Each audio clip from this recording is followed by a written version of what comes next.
والذین هم علی صلاتهم یحافظون اولئک فی جنات مکرمون، جو اپنی نمازوں کی حفاظت کرتے ہیں یہی لوگ جنتوں میں عزت والے ہوں گے۔ فویل للمصلین، ہلاکت ہو ان نماز پڑھنے والوں کے لیے، الذین هم عن صلاتهم ساہون، جو اپنی نماز میں غفلت کرتے ہیں۔ اللہ تعالیٰ کا قرآن پکار پکار کے یہ کہہ رہا ہے کہ وہ لوگ عزت کے ساتھ جنت میں رہیں گے جو لوگ دنیا کے اندر اپنی نمازوں کی حفاظت کیا کرتے تھے، اپنی نمازیں وقت پہ پڑھا کرتے تھے، اور ساتھ ہی قرآن کریم کے اندر یہ بھی فرما دیا ان لوگوں کے لیے ہلاکت ہو، وہ لوگ ہلاک ہو جائیں، برباد ہو جائیں جو لوگ نماز میں غفلت کرتے ہیں۔ ذرا سوچئے، یہ ان لوگوں کے لیے کہا جا رہا ہے کہ وہ ہلاک ہو جائیں جو نماز تو پڑھتے ہیں، یعنی جو اپنی نمازوں میں سستی کرتے ہیں۔ پتہ چلا جو نماز پڑھتے تو ہیں لیکن وقت پہ نہیں پڑھتے، وقت میں تاخیر کر کے پڑھتے ہیں، اور کبھی پڑھتے ہیں کبھی چھوڑ دیتے ہیں، آدھی پڑھتے ہیں آدھی نہیں پڑھتے۔ انہی لوگوں کے لیے یہ حکم ہے کہ وہ لوگ برباد ہو جائیں، ہلاکت ہو ان کے لیے۔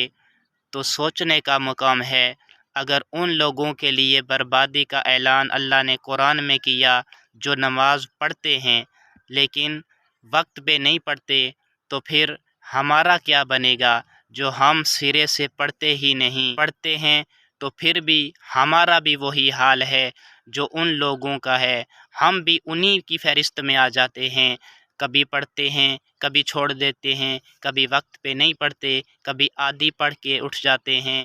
حضور کی ساری تعلیمات کا خلاصہ کلام اگر سامنے رکھا جائے تو نبی پاک علیہ الصلاۃ والسلام نے نماز کی اتنی پابندی کی تاکید کی ہے۔ آپ نے فرمایا نماز قائم کرو، بے شک نماز کے بارے میں ضرور تم سے پوچھا جائے گا۔ کبھی فرمایا نماز میری آنکھوں کی ٹھنڈک ہے، کبھی فرمایا نماز مومن کا معراج ہے، اور کبھی فرمایا کہ ایک بندے کے دروازے کے سامنے سے ایک نہر بہتی ہو اور وہ اس نہر میں دن میں 5 مرتبہ غسل کرتا ہو، تو اے میرے صحابہ بتاؤ کیا اس بندے کے جسم پہ کوئی میل کچیل باقی رہے گی؟ تو صحابہ کرام نے عرض کی یا رسول اللہ صلی اللہ علیہ وسلم، یقیناً اس بندے کے جسم پر کوئی میل باقی نہیں رہے گی، کیونکہ وہ دن میں اس نہر کے اندر 5 مرتبہ غسل کرتا ہے۔ تو حضور نے فرمایا کہ بے شک یہی مثال اس اللہ کے مومن بندے کی ہے جو دن میں 5 مرتبہ نمازیں پڑھتا ہے، یعنی اپنی نمازوں کی پابندی کرتا ہے۔ اللہ پاک ہمیں وقت پر صحیح معنوں میں نماز پڑھنے کی توفیق عطا فرمائے۔ یار نماز کا ذکر قرآن میں بار بار آیا ہے، حضور کی تعلیمات دیکھیں تو حضور نے بار بار ہمیں نماز پڑھنے کا حکم دیا ہے۔ تو آج ہم کہتے پھر رہے ہیں کہ یار اگر نماز نہ پڑھی تو یہ میرا اور اللہ کا مسئلہ ہے، وہ ہمیں معاف فرما دے گا، وہ غفور الرحیم ہے۔ بے شک وہ غفور الرحیم ضرور ہے، لیکن یاد رکھیے گا کہ اسی غفور الرحیم مالک نے ہمیں بار بار یہ حکم دیا ہے کہ نماز قائم کرو، وَأَقِیمُوا الصَّلَاةَ وَأَقِیمُوا الصَّلَاةَ، نماز قائم کرو۔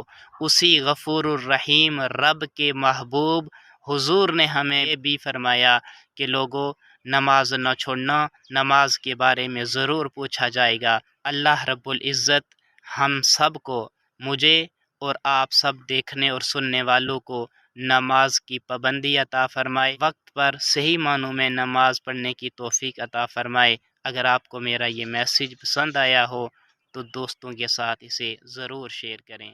اللہ حافظ۔